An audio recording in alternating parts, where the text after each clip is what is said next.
میرے چھوٹے بیٹے سیف اللہ کا ایک بیٹا ہے، اس کا نام ہے محمد سرمد۔ تو ایک دن چھوٹا تھا، بچہ تھا، بہت چھوٹا بچہ تھا، رو رہا تھا۔ اچھا، بچوں کے رونے کے بارے میں کچھ میں بہت ہی سینسیٹیو سا ہوں، مجھے پسند نہیں ہے بچے کیوں روئیں، تو میں گھر والوں پہ سختی کرتا ہوں کہ بچے کو رونے نہیں دینا۔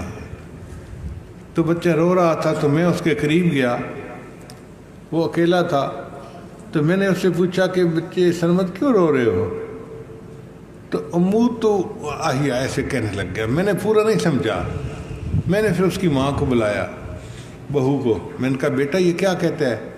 اس نے کہا ابو جی اس کو نیند آ رہی ہے، اور چونکہ سلاتے ہوئے میں اس کو دعا پڑھاتی ہوں بِاسْمِکَ أَمُوتُ وَأَحْيَا، تو اس نے نیند کا نام ہی اموت و احیا رکھ دیا ہوا ہے۔ جب سونا چاہتا ہے تو اموت و احیا کہتا ہے کہ میں نے سونا ہے، تو میں اس کو اس طرح سلا دیتی ہوں۔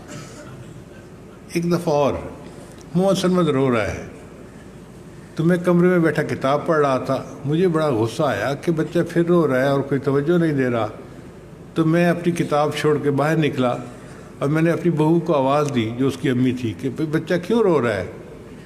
اس نے کہا میں دیکھتی ہوں کہ کیوں رو رہا ہے۔ وہ گئی اور بچہ چپ ہو گیا جاتے ہی، اور وہ باہر آ گئی۔ میں نے پوچھا بچہ رو کیوں رہا تھا؟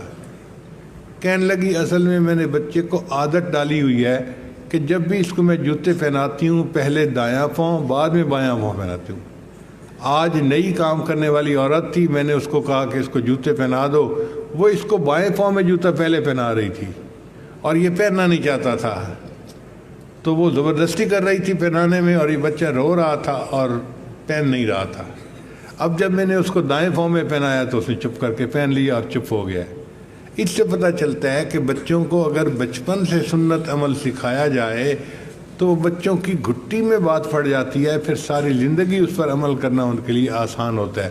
یہ سب اصولوں کا اصل اصول ہے کہ اپنے بچے کے ہر عمل کو سنت کے مطابق ڈھال لیں تاکہ وہ نبی علیہ الصلوۃ والسلام کی سنتوں کا نمونہ بن جائے اور اللہ کا محبوب بندہ بن جائے۔ قل ان کنتم تحبون اللہ فاتبعونی